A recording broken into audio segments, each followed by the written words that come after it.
La gestion de crise est au centre de ce Security Book avec Top Action face aux crises. Et l'un de ces deux auteurs qui est sur mon plateau, Jean-Louis Fiamanghi. Bonjour. Bonjour. Est-ce qu'on dit Fiamanghi ou Fiamanghi ? Fiamanghi. Fiamanghi, c'est de quelle origine ? Corse. Corse, je vais faire attention à ce que je dis. Alors, ce livre est justement un entretien avec Denis Favier et vous-même. Denis Favier, pour nos amis téléspectateurs, c'est un ancien boss du GIGN. Il l'a dirigé de 92 à 97 et de 2007 à 2011. Et vous-même, Jean-Louis, eh bien, vous avez été patron du RAID en 2005. Tout à fait. Et Denis, pour prolonger, a été directeur général de la gendarmerie. Et moi, j'ai fini aussi préfet à la préfecture de police, où j'avais à gérer donc les problèmes d'ordre public. Très belle carrière. C'est un livre qui est écrit non pas à 4 mains, mais à 6 mains, avec quelqu'un qu'on connaît bien ici, puisque les entretiens sont menés et les questions sont posées par Guillaume Farde. Tout à fait. Qui, pour ceux qui ne le savent pas encore, est professeur et expert en sécurité et sûreté. Alors déjà, pourquoi avoir fait ce duo pour faire ce livre ? L'idée est venue à trois. Donc Guillaume, avec qui j'avais il y a quelques années dit tiens, j'aimerais bien partager mes expériences. Ouais. Et c'est vrai que dans le monde de l'entreprise, on m'appelle souvent, je participe à des formations sur la gestion de crise. Et Denis, bien sûr, de par son parcours aussi, on s'est dit tiens, à trois, on va parler de nos expériences, sans que ça soit un livre de conseils vraiment précis. C'est un partage d'expériences où chacun peut y trouver ce qu'il vient chercher. Ce qu'on appelle un rétex dans le milieu. Tout à fait, un rétex, une auberge espagnole aussi, oui. Alors, vous êtes aujourd'hui tous les deux directeurs sûreté dans le privé. Denis et lui... directeur sûreté chez Total. Oui, c'est ça, chez Total Energy. Oui, tout à fait. Vous-même chez Veolia. Ah voilà, ça j'ai retrouvé. Mais ce livre est justement, entre autres, pas que, mais entre autres destiné aux chefs d'entreprise. Oui. C'était un peu l'objectif. C'était un peu l'objectif parce que, de par nos contacts avec les managers et de par le travail qu'on fait avec Guillaume aussi dans les universités, on s'aperçoit quand même que les jeunes managers viennent chercher de l'expérience et des petites clés de réussite. Parce que c'est vrai que les quotients intellectuels, c'est bien lorsqu'on sort des grandes écoles, oui. Mais l'expérience, malheureusement, ils n'en ont pas puisqu'ils sont jeunes, mais ils viennent chercher aussi ce qui a fait notre carrière, ce qui a ponctué nos expériences par rapport à des crises, par rapport à des incidents qui ont versé dans la crise. Et l'expérience s'acquiert avec le temps, c'est là où vous justement pouvez apporter toute votre expertise.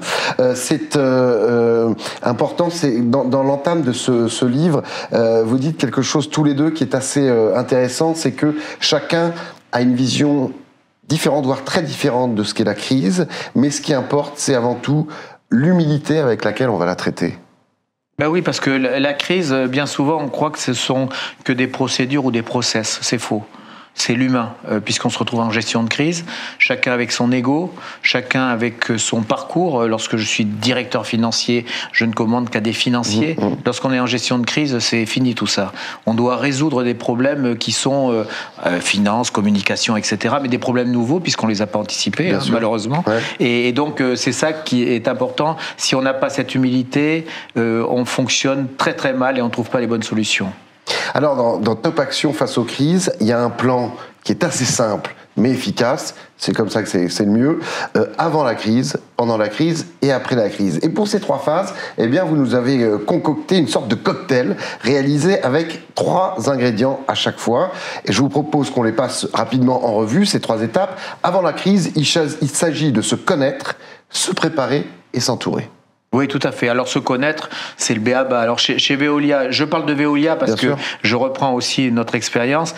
Chez Veolia, pour aller plus vite, on fait des MBTI, des tests de comportement, qui nous permet de gagner et de savoir qui on est et qui sont les autres. Donc, ça, c'est important parce qu'on va se retrouver à la crise. Et bien sûr, tous les process, les procédures, etc., c'est important parce qu'on s'aperçoit que lorsqu'on les met en pratique, peu importe la procédure, c'est pas le plus important. Ce qui est important, c'est de se connaître et de gagner en confiance. Parce que de toute façon, la crise, on ne sera jamais face au cas procédural auquel on s'attendait. Donc, ce qui est important, c'est le fait de se retrouver et d'organiser notre procédure, etc. On apprend à se connaître et ça fait gagner du temps dans la gestion de la crise. Est-ce qu'apprendre à se connaître, c'est aussi apprendre à connaître l'autre lorsqu'il se révèle finalement quand il y a une crise, parce qu'on est différent ? Oui, tout à fait. On est différent par une chose qui est très importante. Lorsqu'on est dans la crise, l'incertitude, il y a des phénomènes qui sont dus au stress, à la fatigue, et la temporalité, puisque tout doit être fait très rapidement. Donc, ce qui est important, c'est que on apprenne à gérer ces problématiques qui viennent perturber notre fonctionnement. Le stress, c'est incroyable, ça perturbe notre fonctionnement. La fatigue aussi, la temporalité. Donc, c'est important de savoir les identifier et pour les managers de savoir un peu prendre le recul par rapport à ces problèmes. Et c'est justement à chaque fois effectivement vos expériences qui ressurgissent dans cet entretien pour chaque phase et pour chaque point de chaque phase. Et donc là on vient de parler d'avant la crise, et il y a maintenant quand se déclare la crise, et là les 3 points que vous développez, c'est il faut savoir se maîtriser, savoir obéir et agir. Oui, de toute façon, la maîtrise, c'est le sang-froid. La problématique, c'est la maîtrise par rapport au stress. Parce que dès qu'on est stressé, on est tous stressés. Hein, on n'est pas des super cow-boys. Hein, donc, mais il faut apprendre à les gérer, à se stabiliser en termes d'émotions. Et lorsqu'on a affaire à des comportements collectifs où on s'aperçoit que l'émotion n'est pas maîtrisée, à nous de baisser et il faut être bienveillant. Pour la crise, il faut être bienveillant. Parce que si on s'énerve, on perd du temps à vouloir calmer, etc. Donc, autant être calme tout de suite. D'accord. Et de calmer les personnes qui sont autour. Et donc, c'est vrai que pendant la crise, surtout, arriver à bien se maîtriser. Et puis ensuite, après, il y a tout le travail d'échange, etc. Mais ça fait partie de la méthode. Et moi, mon travail principal chez Veolia, c'est de faire part de cette méthode. On s'entraîne avec cette méthode parce que lorsqu'on est dans la police, dans la gendarmerie, dans l'armée, dès l'instant où on arrive bébé dans ces administrations, on est tous piqués à la même méthode. Ouais. Alors que lorsqu'on est dans l'entreprise, on sort de fac, on sort de grandes écoles, etc. Ouais. Et on ne connaît pas ces méthodes. Exact. Donc, à nous de les inculquer, de les échanger, de les partager pour être efficaces pendant cette gestion de crise. Justement, les méthodes de la police et de la gendarmerie, obligatoirement, elles s'appliquent bien à l'entreprise ? Elle s'applique tout à fait parce que de toute façon, la méthode qu'on leur apprend, c'est exactement la méthode qui est enseignée. Mais même qui est enseignée, la seule chose qu'on essaye de faire, j'allais dire, c'est le faire. C'est-à-dire qu'on sait tout ce qu'il faut faire. Tous les jeunes managers arrivent, ont suivi des années de formation en management, etc. La problématique, c'est que le management, il faut le vivre. Et bien souvent, on leur apprend. Et donc, entre la théorie et la pratique, comme c'est toujours. Donc, c'est pour ça que c'est bien, on les amène pendant 2-3 jours chez les forces spéciales, on les met dans des milieux qui sont hors confort, hors de leur zone de confort. On les plonge dans l'eau, etc. Sans vouloir les faire devenir commando. Parce que c'est pas, mais de les mettre dans des situations un peu de stress, de déstabiliser. De léger stress, parce qu'il faut être toujours bienveillant, il ne faut pas les affoler, etc. Mais le fait de les mettre dans ces conditions un peu atypiques les rapproche, c'est du team building. Et ensuite, ils voient quelles sont les méthodes et les effets de la méthode lorsque on a à gérer une problématique. C'est pareil quand on prend l'antenne à la télévision. Tout à fait. Voilà, on a tous on l'a tous le stress. Mais il y a du stress positif qui permet de passer ces épreuves difficiles. La problématique, c'est que lorsque le stress vient vous perturber, et là, ça vous inhibe. Et c'est là où on baisse la garde. Et je parle bien souvent pour les hommes, il y a les égos le sentiment de puissance, les égos, parce que je suis chef. Et un chef, il doit toujours avoir la bonne solution. Non, t'es chef, mais si ça se trouve, la bonne solution, elle va venir du dernier. Donc c'est ça qu'il faut apprendre dans les groupes, etc. Tout ça s'apprend. Et il faut l'humilité au départ. Hein. Si vous n'avez pas d'humilité, vous n'y arrivez pas. À l'entame de cette émission. Et enfin, bien évidemment, il y a l'après-crise, la sortie de crise. On se doit de communiquer, de débriefer. Donc là, c'est le fameux rétex, puis s'adapter. Oui, tout à fait. Alors, l'adaptation par rapport à la stratégie du chef, etc., parce qu'encore une fois, on nous dit tous, vous êtes directeur de crise, mais je suis directeur de crise pour Antoine Frérot. C'est lui le chef. C'est lui qui prend la crise, c'est lui qui a la responsabilité. Et ça, c'est important. Parce que sans responsabilité, tout le monde peut jouer. En Corse, on dit que celui qui reste au balcon a toujours raison. Il ne faut pas rester au balcon. Donc, Antoine Frérot a la responsabilité. Donc, lorsque je vais le voir, Je lui fais la synthèse de la discussion de la cellule de crise. C'est lui qui dit on va à droite ou à gauche. Ça, c'est important. Donc la responsabilité, la crise, c'est la responsabilité, c'est lui qui supporte tout le choc. Ensuite, l'adaptation. C'est vrai que lorsqu'on a des cellules de crise au niveau siège, on est sur la stratégie, on n'est pas sur la tactique. Et les cellules de crise opérationnelles qui sont donc au contact des éléments, etc., c'est eux qui doivent faire preuve d'adaptation sans arrêt. On leur apprend ces problèmes d'adaptation et surtout, on le répète souvent dans le livre, la crise, il faut savoir s'en emparer. Il ne faut pas se laisser prendre par cette espèce de rythme qui nous est donné, l'incertitude. Donc tout ça, il faut le prendre. Et en effet, ensuite, il y a le rétex, parce que pendant une crise, on a fait des belles choses. Et c'est là où il faut dire aux gars, bravo, vous avez fait de belles choses. Ouais. Mais il y en a certaines qu'il faut qu'on travaille ensemble pour aller pour le mieux. Donc le rétex, c'est pas que le négatif, c'est le positif et le négatif. Et c'est pas une liste à l'après-vert. C'est 2 ou 3 actions, pas plus. Non, mais bien souvent, les rétex, il faut pas... il y a 14 pages. Il y a 14 pages, personne ne les lit, c'est embêtant pour tout le monde. Tandis que là, des bullet points importants. Des bullet points, et on les met tout de suite en pratique, une semaine ou 15 jours après.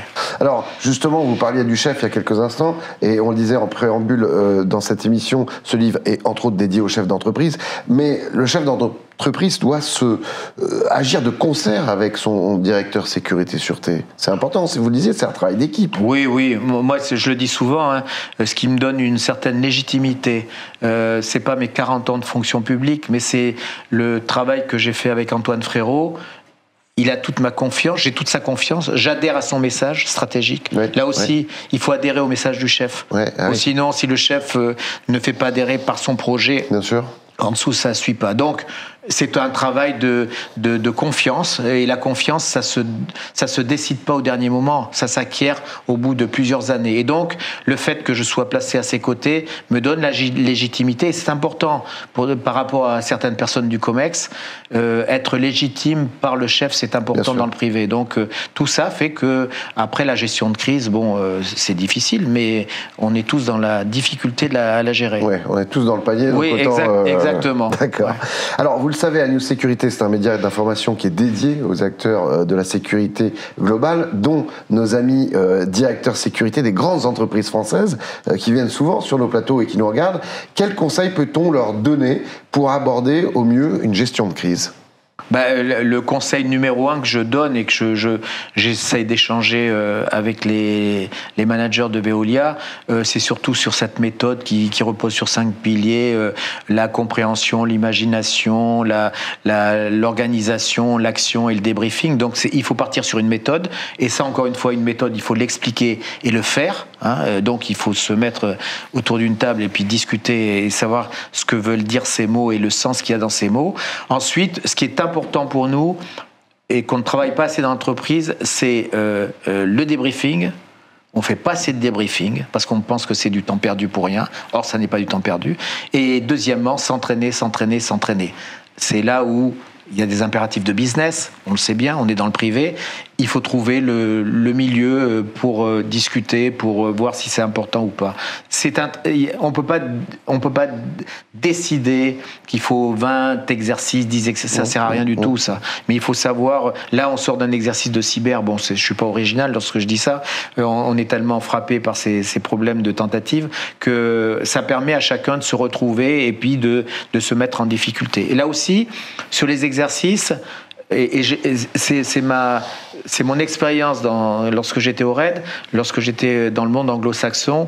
Là aussi, un exercice de crise, les responsables, les ministres, etc. sont présents. Chez nous, en France, le ministre, c'est rare qu'il participe à un exercice.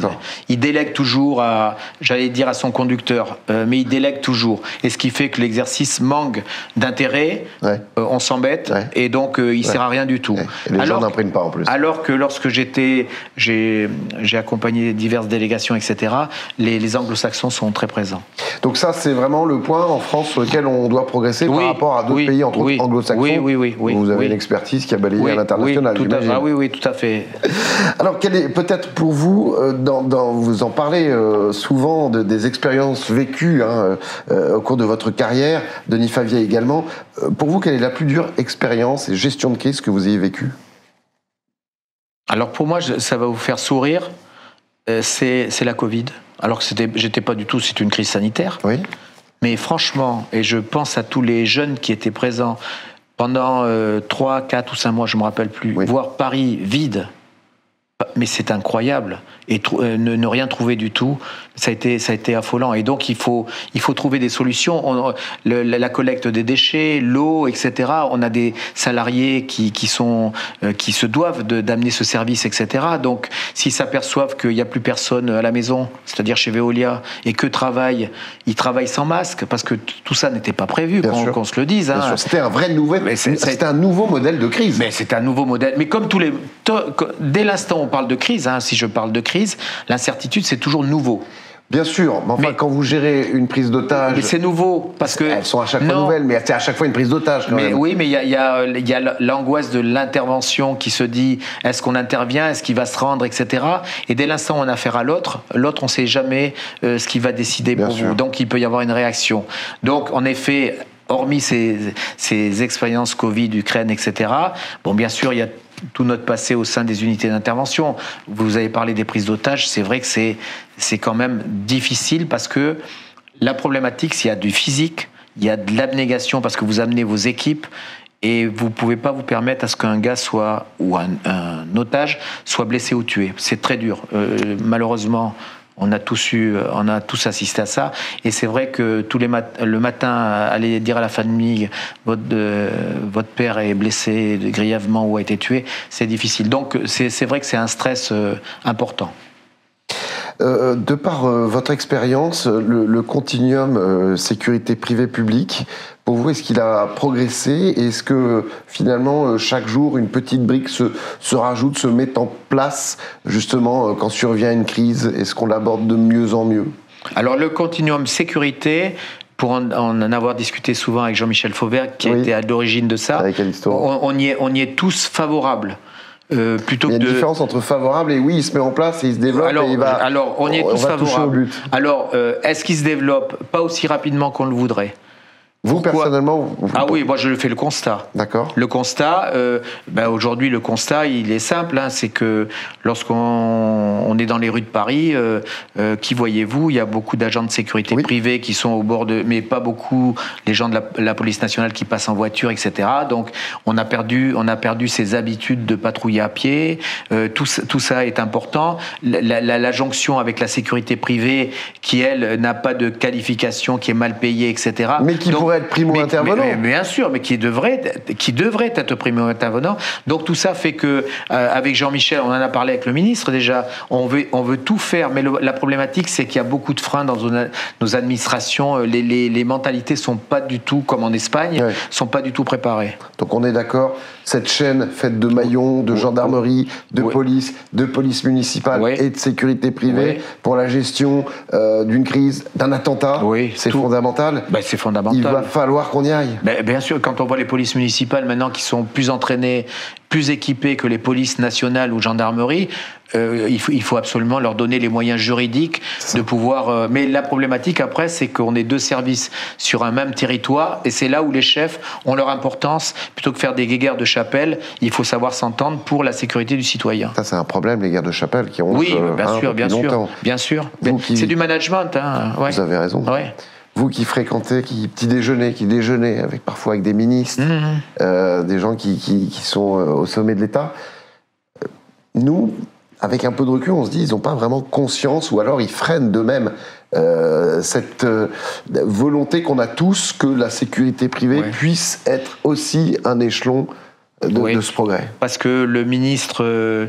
son temps de passage, on n'est pas dans les mêmes temporalités, malheureusement, et donc un ministre, c'est très politique par rapport à un président, etc., alors que le citoyen réclame, on le voit bien aujourd'hui, la perte d'autorité, les problématiques qu'il y a dans certaines banlieues, etc., pour ne parler que de ça, mais c'est vrai qu'aujourd'hui, le problème de la sécurité, quoi qu'on en dise, c'est vrai le pouvoir d'achat, mais la sécurité, c'est fondamental, le fait de sortir en toute sécurité, de dire je ne vais pas me faire agressés, etc. C'est important lorsqu'on part le matin travailler. Je trouve que là aussi, il faut absolument que ça devienne une priorité du gouvernement. D'autant plus que la sécurité privée, ce sont souvent des gens qui travaillent dans l'ombre, oui, bien mais sûr. à notre propre sécurité, dans les grandes surfaces, des entrepôts. Bien sûr. On a vu récemment un agent de sécurité à l'ambassade du Qatar qui est décédé suite à une agression. Tout à fait. À Marseille, dans un centre de vaccination. S'ils étaient armés, en tout cas mieux préparés. Voilà, mieux préparés, parce qu'armés pour des agents de sécurité privée, ça existe en Espagne. Ça existe en Espagne, mais la problématique, il faut de la formation, etc. Parce que avoir une arme, il y a tellement de cow-boys aussi que avoir une arme, c'est pas toujours évident, etc. Mais en effet, il faut travailler. Moi, ce que je regrette, c'est que la police municipale, on ne puisse pas faire bénéficier la police municipale de responsabilités juridiques pour qu'ils fassent à peu près le même travail que nous. Et c'est parce qu'ils sont formés, ils sont armés. Et puis, moi, quand j'étais sur Villeparisis, avec la police municipale, on avait de très bons contacts. C'est des gars, en plus, qui ont les mêmes valeurs. Ouais. Donc, allons-y, retrouvons-nous pour le bien de tous. D'autant plus que vous le savez mieux que moi, une arme, c'est pas forcément avec des balles, ça peut être un taser, ça peut être des tas de choses qui juste immobilisent la personne en cas de danger. Bien sûr. Voilà, je vous conseille vivement cet été de lire Top Action face aux crises, face à la mer éventuellement pour vous. Ça se lit très agréablement et on en tire beaucoup d'enseignements. C'est chez Mareuil Éditions, ça coûte seulement 18 €, alors faites-vous plaisir. Merci beaucoup Jean-Louis d'être venu sur le plateau d'Agnew Sécurité. C'est moi, merci bien. On est ravis de vous avoir reçu. On se retrouve très très vite pour un autre Security Book. En attendant, prenez soin de vous, ciao.